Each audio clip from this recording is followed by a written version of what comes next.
Hello, and welcome back to another episode of the Black Men Matter series on the male perspective. The podcast that's all about dispelling stereotypes and shining a light on the rich and varied experiences of Black men from all around the world. Each episode aims to broaden understanding and foster appreciation for their unique stories that often go unheard. Now, here is your host, Lana Reed, to introduce you to yet another remarkable Black man with an insightful perspective to share.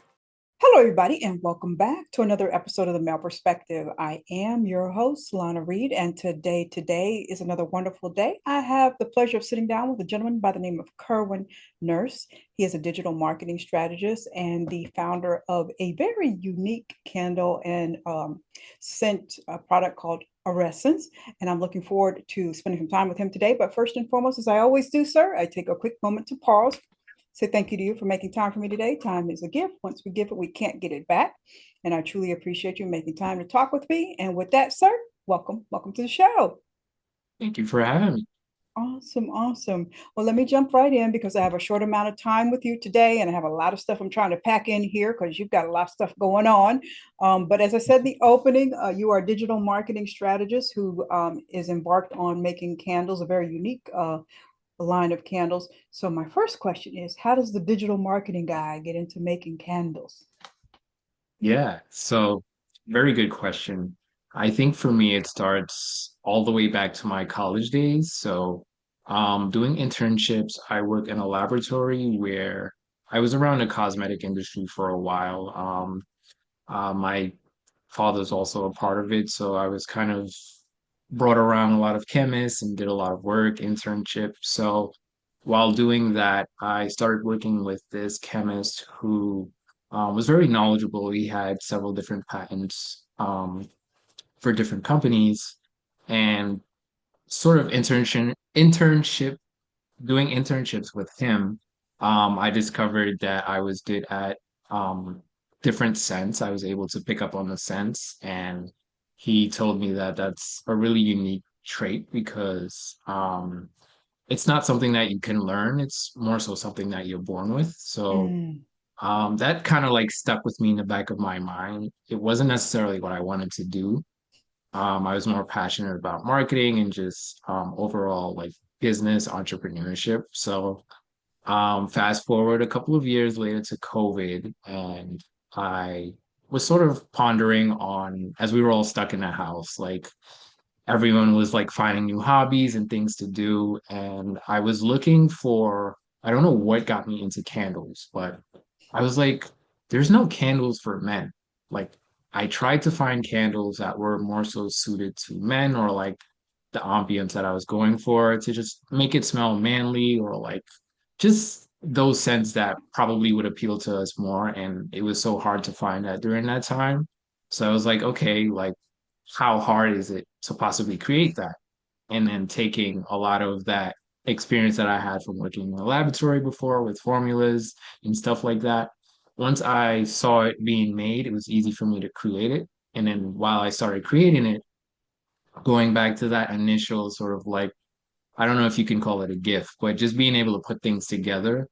I created a essence based off of what I call a vibe. So it's essentially for men, since I'm introducing a new product to the market that's not really doesn't exist that much for men. I know that another problem that I would probably face, which myself I also faced, is not knowing the different scents, how things combine. So just to make it easy, I decided to make it based off of vibe. So like things that we're familiar with in pop culture. So like a man cave, or I have another scent called bougie. So different vibes that you basically experience. That's the scent that you can expect to get from the candles, making it easy for people that are beginners to people that are more advanced in candles. So that's sort of how it came about. And once I started putting those initial prototypes together and really having family, friends try it out, they were like, this smells really good. I started going to shows and they were like, I haven't smelled anything like this. Because another thing with my scents or my candles, aroma sprays. I combine different things. So I start with the vibe. I don't start with the actual scents. Um, so for example, if there's a certain mood or feeling that I want to get, I basically go through a whole line of different scents to until Okay. I land on what that is. So Okay. yeah, that's how That that came about. so that brings me to my question. Since you start off with a vibe, one of your scents I saw was Flicks and Chill. Hmm. You were watching Netflix one day and Yeah, so I think that was the second one that I launched. So basically, we were all in the house. This was like 2021, COVID, height of COVID. And basically, there were a lot of mentions of like Netflix and chill and like just everyone in the house. That was like an activity. There was no going out to do activities. So it was like, hey, like, let me create something around that vibe and basically what you would smell as like, yeah, what that vibe okay. is. Awesome, awesome. So since you've been at this, has the response been more so from the guys, or has it been more so from the ladies buying them for their significant others and brothers or whatever? What's the response been like? So I would say interestingly, in the beginning, it had a lot to do with the men. So men were interested just to get a scent that was for them. But I think for a lot of the women, they were buying the scents for their partners to also enjoy the scents. Mm. And I would say when I go to shows, women are a lot more interested in it. They are the ones that initially come over and then they bring their significant other over or they sort of introduce them to it, which Mm. is how I expanded into sort of including more women's products because as they come over, I'm like, okay, I have something for you too. Awesome. And yeah. Awesome, awesome. So can you give us a crash course on the chemical process of finding the right formula? Yeah. So I would say it starts with first going through for me my sort of brainstorming process. I start with the vibe that I'm looking for. So based off of what I already have, I go through and I see, okay, like what's seasonal, what's trending, like what really can I have the next scent embody the time period that we're in or the vibe that we're like I'm trying to create. After Mhm. doing that, I start shopping around. I start looking at different fragrances, different things that I can combine to sort of make that vibe or a scent. And then I start experimenting. So I'll have like this sheet with these different combinations. So I have like a library where I have scents and I put like different notes to help me when I'm not directly smelling it. And then I go through initially on the computer, I look at the scents, I try to match it up, and then I go in real life and like combine them, smell them, see what works, what percentages. Yeah, it's a lot of back and forth. And then once I get through with that, I go to the process of making like prototypes. So I'll make one with a stronger percentage of this, a lesser percentage of this, and I'll like smell it in different rooms. I'll like burn it at different times. I'll like spray in different areas just to see which percentage is like the best and then which scent is like that vibe. And then Mhm. once that's created, we go into sort of the process of like artwork and like just bringing everything together. Bless your heart. Bless your heart. Listening to you talk, that brings to mind a common problem the customer has when they're testing scents out is we tend to do kind of want to pick up this and pick up this and pick up this. And so by the time we get to the fifth one, we don't know what we're smelling. Any tips on how to distinguish between the different scents? I mean, you have a nose for it, but we don't. Yeah. I would say first thing once someone comes up and they're about to smell, I ask them like what are they going for? Like what would you ideally like the space to smell like? From there, I put the candles in front of them, but I don't show them the name. And I let them get like a mystery test or a scent. And I'd say, hey, if you walked into your bedroom, what would you want it to smell like? Is this what it would smell like? What does this smell like? And a lot of times, what they say or the words they describe it at is close to what the name is. And that's how I get them to say, oh, like, okay, this makes sense. Mm, okay, okay. And your candles are handmade. What's the benefit of having handmade candles versus these mass-produced products that many of us end up picking up? Yeah, so I would say the major benefit is definitely more attention to detail on not just what goes into the candle, but just the care. A lot of times with these mass-produced candles, there's a lot of different chemicals and things that go into it that speeds up the process for certain things.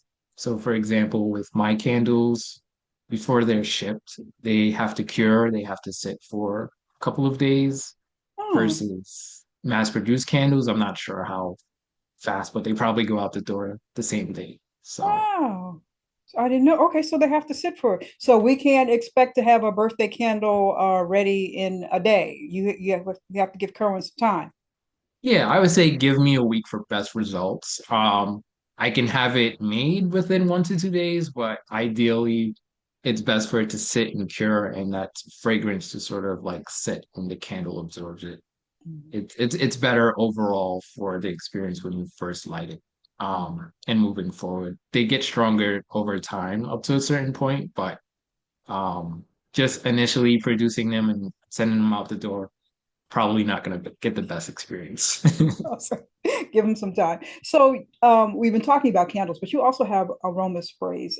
So how is your product different than maybe like a Febreze or something that the common customer would be used to? Yeah. So I would say maybe about a year to 2 years after launching the candles, a problem that I heard that was like a frequent problem was for people that enjoyed the candles, taking it to places that you couldn't necessarily burn a candle, so like offices, or Oh, a lot of the vibes that I have are just mentioning men. Men love cars.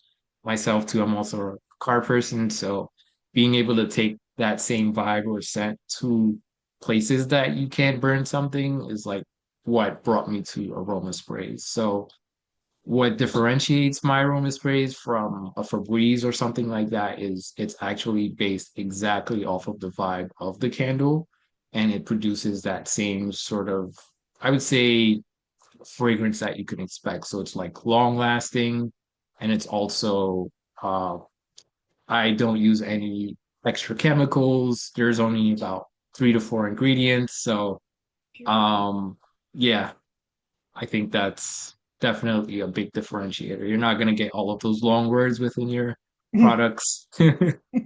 Yeah. Okay, all righty. So I saw that sort of like midway through the process, or I'm not sure where in the process, you had to do a little bit of rebranding. So as a digital marketing strategist, what are some of the challenges when it comes to rebranding? Yeah, good question. I would say for rebranding, some of the toughest obstacles you can face and I face is if you've spent some time building up a lot of that loyal customer base based off of the initial name or what your product looks like. You spend a lot of money in educating the customer and driving awareness to one product. So you're essentially putting a whole different brand in front of them. So in a way, you kind of have to build back that trust, but not necessarily. It's just um, sort of revamping and building back that initial awareness, like, hey, we're still around, but we might look different. Mm, So it's a lot that goes into sort of capturing that same audience and just letting them know like you're still around or mm, we might look different, but we're better. mm. Better and bigger. Now, entrepreneurship is a not too kind beast of an animal at particular times. What has been your most enjoyable part of this process? I would say most enjoyable, definitely being creative and having an outlet to express that. Um, Meeting other like-minded entrepreneurs, being able to network and lean on support and share ideas. And basically, it's like a community of people that are all going through the same thing. Um, and I would say definitely the feedback that I get from creating something and putting it out in the world and getting like good reception Mm, is definitely worthwhile. okay, all right. So how many different scents do you have at this time? So currently around 10. Okay, so we've talked about flicks and chill, and I heard you say bougie. Yeah. And what are the other ones? I guess run them down for me. Yeah. So we have man cave, flicks and chill, bougie, outside, fresher, lavish, fresh, hate pumpkin. Um, Let me see. I'm missing one. Low key. That was one of the initial ones as well. I had that one renamed. And the last one, um, yeah, I believe that's all of them. Okay. And which ones are geared towards the ladies? Bougie, hate pumpkin is a little bit of Hey, pumpkin.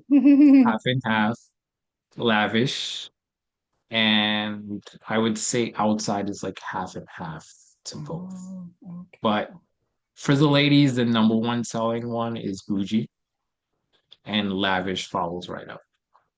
Okay. Totally geared towards modern culture. I like that. I like that. Okay. That is something new for the market. Okay. And claps for me.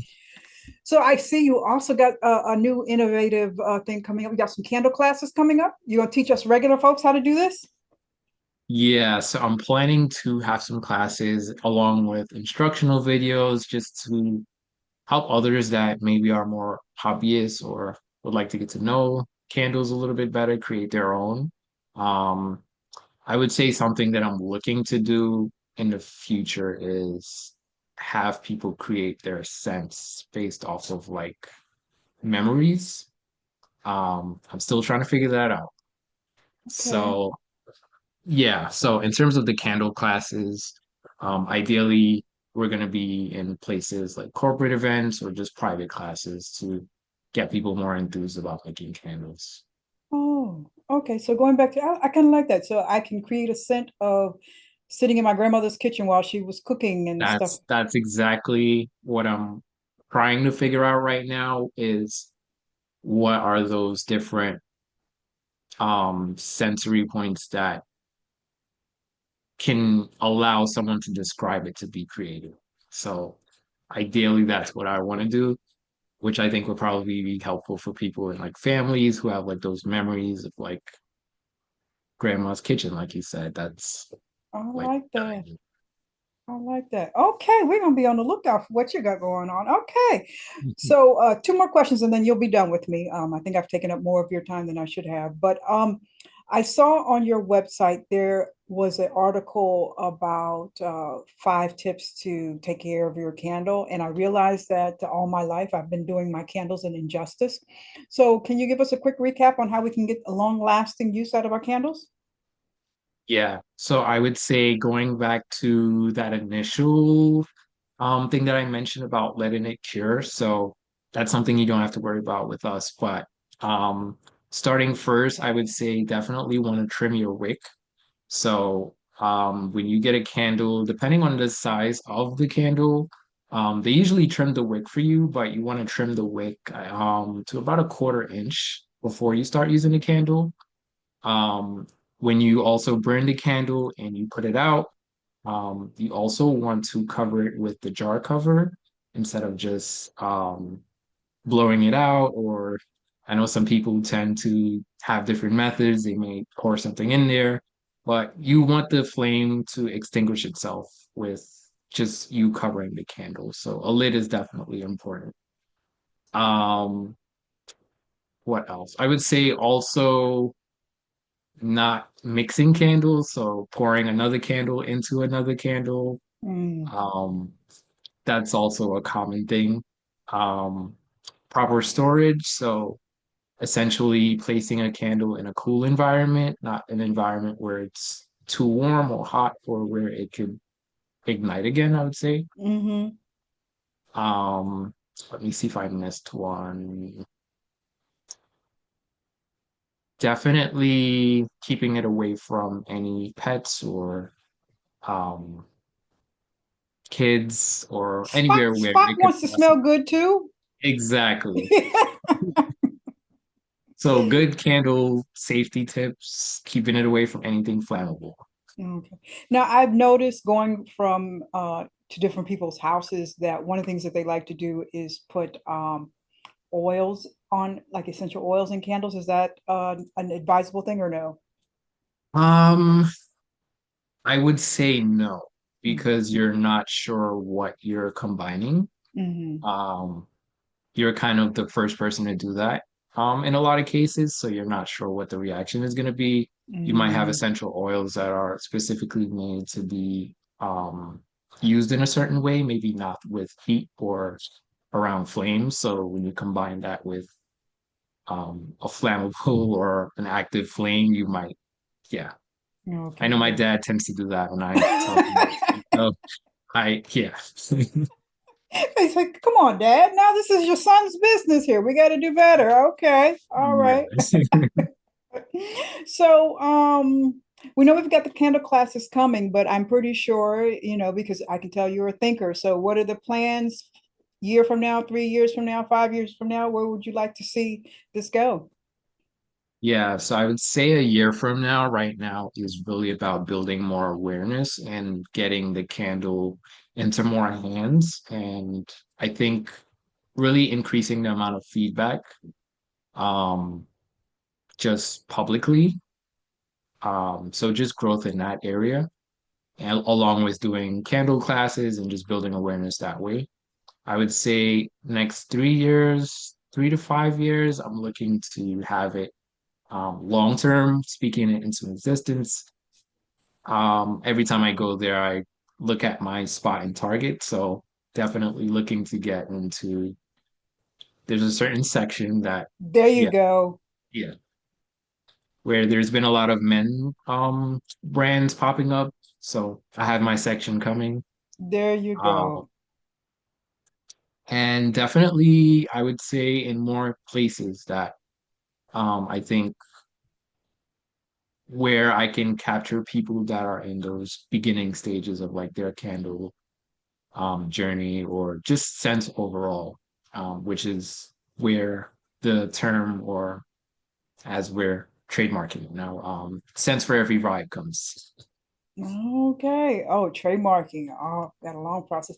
Now, you mentioned your dad. Let me just be a little nosy here real quick. Is this a family thing where everybody's in the kitchen, like you pour the wax, you pour the scent, or how does this?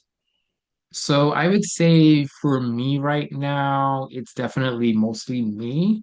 I'm trying to get my dad into sort of helping with the packaging, and he's a very social butterfly person, so definitely can, well, he does do that sometimes. So just give him some candles and go talk to 10 people and get their feedback. Leave it to pops. Leave it to pops. Okay, awesome. Well, let me ask you my random question, and then I'm going to ask you to tell us how we can connect with you, possibly pick up a candle, possibly come to a class, possibly go stake out our spot in Target, say, hey, no, we know this belongs to Kherwin, so no merchandise here. So let's see what we got here. If you could have an all expenses paid trip, where would you go? Ooh. Hmm, that is a good question. I would say probably Egypt. Ah, okay. They probably got some candles tucked away in there somewhere, huh? Exactly. And some scents that you could pick up. Exactly. I envy your nose. Are you ever around stuff that's just too bothersome for you? Yeah, so that's the other part of it, is having a extremely sensitive sense of smell, heightened sense of smell. Yeah, anything that's like off-putting is like magnified. So Poor yeah. baby.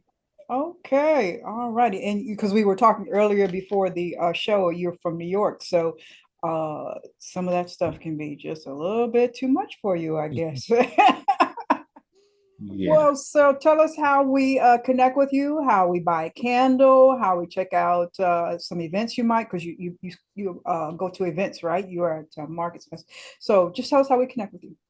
Yeah. So you can follow me on Instagram at Aurescents. So that's where you'll find all the updates, anything that we're doing, anything upcoming.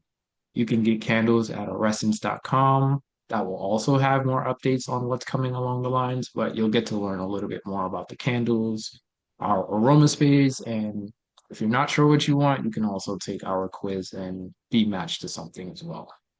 Okay. So any possibility of, like, hey, Kherwin, I have this scent in mind, I know we talked about in the future you were going to do, but is it possible somebody can kind of send you some thoughts on, I'd like to see this as well? Yeah, always open to ideas and suggestions.